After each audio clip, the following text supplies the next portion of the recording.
Hey folks, Mike McGee here. You asked because you wanted to know how we're going to cut up this big black Angus bull.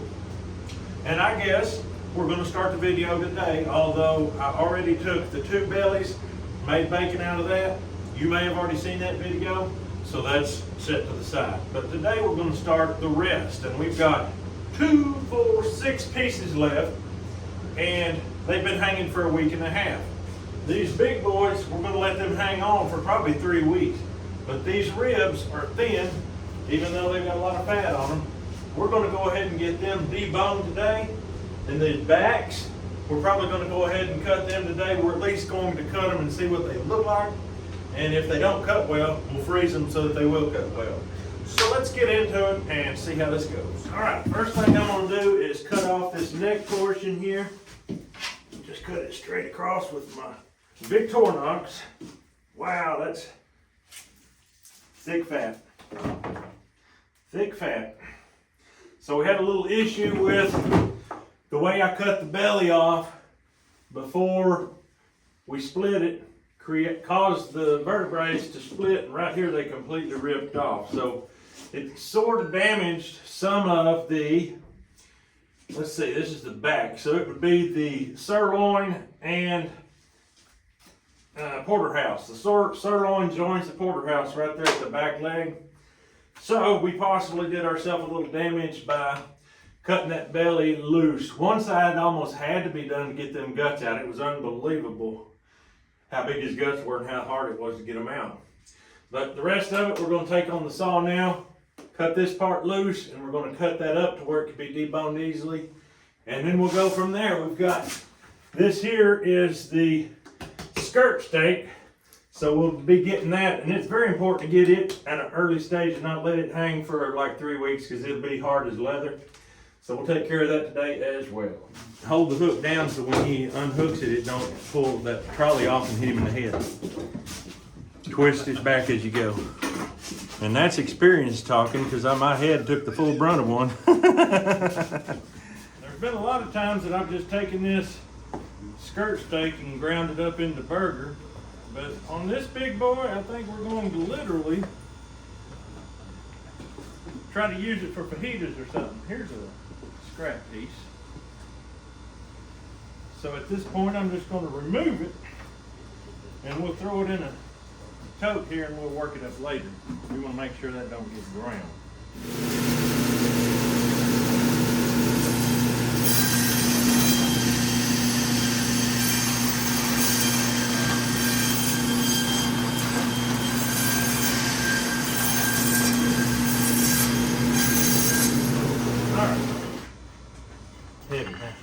The rest of this will be ground meat, and the easiest way to do it is to cut this up in sections, and that also gives you a small cut bone. If you're going to make broth, easy to throw it in a stock pot and cook her down. And I'm told that's what we want to do this year, so let's do it.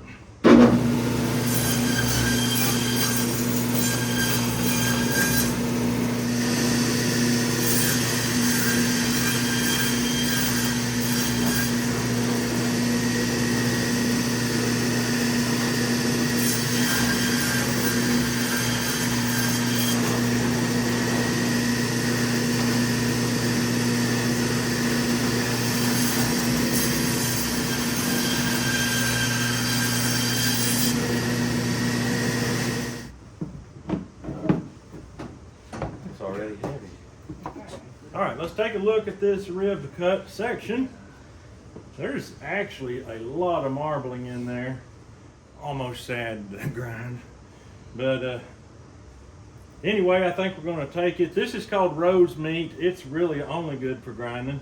What I'm going to do is have the boys debone it and probably try to thin out a lot of this fat out of this, not to go in the ground meat, because if past experience tells us anything, a meatloaf can have 3 gallons of grease on it. So we don't want that. I'm going to show you how to take this skirt steak and get it ready. You just want to grab this membrane, yank it off, get rid of it. There's going to be a membrane on the other side, and also trim off this thinner, tougher side here. We're going to get under there, get a hold of that membrane. And that's the good thing about, did you see how that tore I want to say this is going to be some very tender meat because usually you don't see it tear like that. So you can trim off some of that excess fat, just like that. Square up your ends, which it tore on angle, and if I square it up, I won't have anything left. So just going to trim that fat back, and I want you to look. The marble streaks through that is just incredible. That would be because of the feed rations that we threw him on. I can't wait to cook some of these, make some fajitas. This dude has just the fat that keeps on giving. It's just unbelievable. And if you don't like much fat at all, you're not going to want to feed 5 gallons of corn a day. You just don't want to do it, but I like it. So that's why we're doing it. I'm going to go ahead and get the rest of this worked up, and then we'll be moving on to the steaks and the grinding meat. Okay, so the boys are going to be taking care of this process. First thing they're going to do, they're going to remove the bone dust with the scraper. Next, somebody's going to be in line to cut the bones out just like this. And once the bone is cleaned off, it don't have to be cleaned off perfect. Just like that, it's going to be made into broth. So a little meat's no problem. It goes in there. This meat is so marbled with fat that we don't put big chunks of fat in. And there we have it, nicely marbled rib meat. Going to be made into burger, and that's how it's going to be done. Just exactly like that right there. And boys, don't cut yourself, whatever you do. That is a bad thing. Now, if there's a little bit of fat on the outside of that bone, is this it? This is, I ain't got the system down yet. And so then you take this chunk and you look at it and you see right here the fat grows as it goes. So you just kind of angle it over, just kind of trim her off like that. This has so much intramuscular marbling that that's a high fat ratio anyway. So there's your burger right there. This roast meat just peels up like this. Then you can take your knife in there, get under it. If it was drier, it would just peel right off anyway, but fillet it like a fish. And I'm using somebody's knife named Blaine. I'm trying to teach it some good manners, Blaine. It'll never cut nobody down. Let's go in while the boys are cutting this, and we will cut some steaks. Okay, you can see where the ribs start right here, working this way. Anything with a rib, that's your ribeye. Anything back this way, you go from T-bone to porterhouse, and all basically the porterhouse and the sirloin is on that other piece I cut off. We'll get it out here in a minute, and it's going to be somewhat damaged. So let's just cut this through real quick and see what we got. I think I'm going to cut it along this line. Okay, let's roll. Let's take the knife real quick and just scrape off this bone dust, see what we got. It's got some intramuscular marbling. It's not just over much. It's an awful lot right in that area. So once we get done, then we'll trim the fat off individual steak pieces, because when you're cutting the whole thing off, trying to fillet it off, you can get into the meat. You don't leave the perfect amount of fat on it, but when you do individual steak pieces, and we learned that with mango pork chops, you can hit it just exactly right.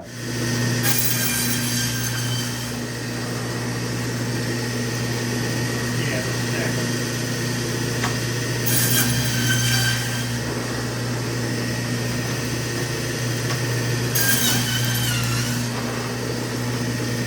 Look at the fat. That's insane. It's like a mango. Yeah, it's just like a mangalita. Oh, that's sorry.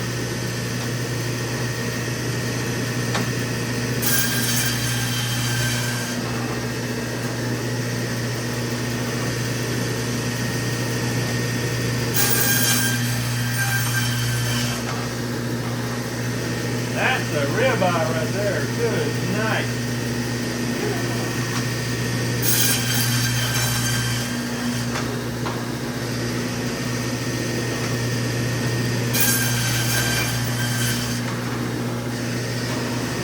Basically, This would be probably considered the cap, and this is the actual ribeye. Just some various and sundry meat parts on there of the ribs. This is where the rib comes up. Unbelievable. I've never seen anything like it. I guess when I called him Big Louie, I guess it was accurate. All right, now we're into what you can call the T-bone. We'll just slice it up real quick.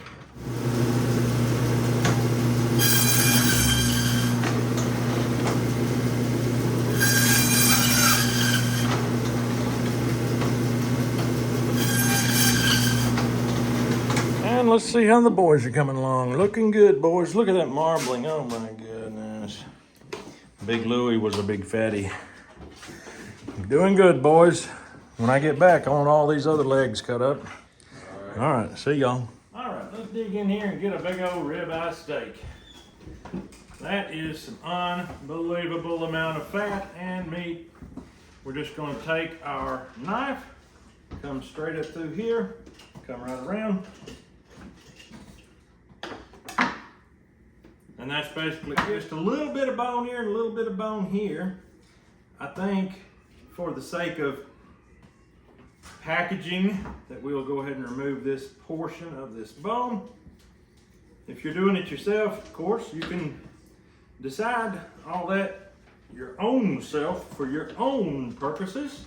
And that's an awful lot of fat. I'm just gonna come on down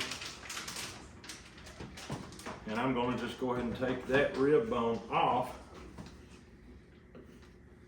I believe so, just like that. Now that right there is, as far as I can tell, boneless. There's just a little more trimming on it. It went from a 9-inch to a 5. Tell us, Caleb, tell us. Well, actually a 15. Yep, that's how you lose a lot of volume. But the only way to really get a good grill on them is if you don't get a grease fire, and I think we may have it. We may have it. Yet to be seen. So I'm gonna throw you guys on time lapse, and I'm gonna make this fat where to go through the grinder, and you'll be able to see it all unfold at a relatively quick pace.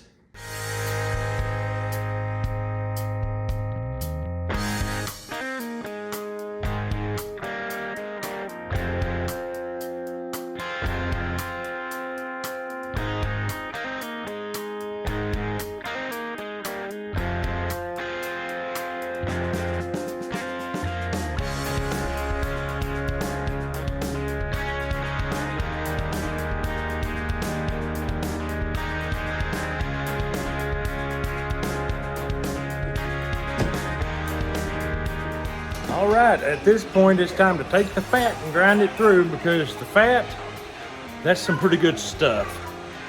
Ruminant fat, they claim, is more healthy for you than pork fat or a lot of other fats. I don't know. I know tallow sticks to the roof of my mouth and I don't like it, but there's other things that can be done with it as well. My wife's planning on making candles, etc. Soaps, good stuff. So that's what we're gonna do there. And then of course the meat gets ground. This is just riblets. Riblets being turned into giblets. This old meat grinder, it'll grind it through in a hurry, and it's actually doing 2 grinds at once. It's got a double plate. The first grind is going through a large kidney bean plate, and then it's going through this fine plate, already mixed, ready to go. Can't beat it. And the stuffer is getting ready to go. We love using the stuffer. Boy, it puts it in them bags so nice. Unbelievable. You can get used to it and get you exactly whatever pounds you like. I like about 2.5 pounds. Seems to feed our family just right. Thank you, Mr. Lucas. And that's how you do it right there. A little bit of electromotricity and a little bit of bag and a little bit of a vacuum sealer and a little bit of Lucas, and you got it made. And put it in there.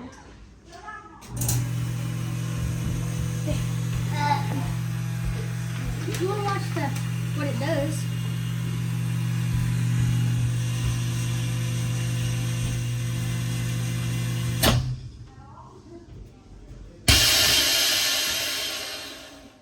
They literally shrinked. Well, that will go. Okay, there you have it. That's how we get started with putting this big beef up. We don't have to do it all at the same time because we've got the convenience of having it right here handy. We can do it whenever we want. We can do as little or as much at a time as we want. So we take the thinner parts and do them first. Those thicker legs are going to be coming up shortly. From the time this video is made, 2 weeks probably until we start cutting it up. So I'll leave you with that. That's how we get started. We'll have the rest coming up shortly and we will show you how to do it. But for now, that's all we've got for you. We hope you have a great day. We'll see you on the next video.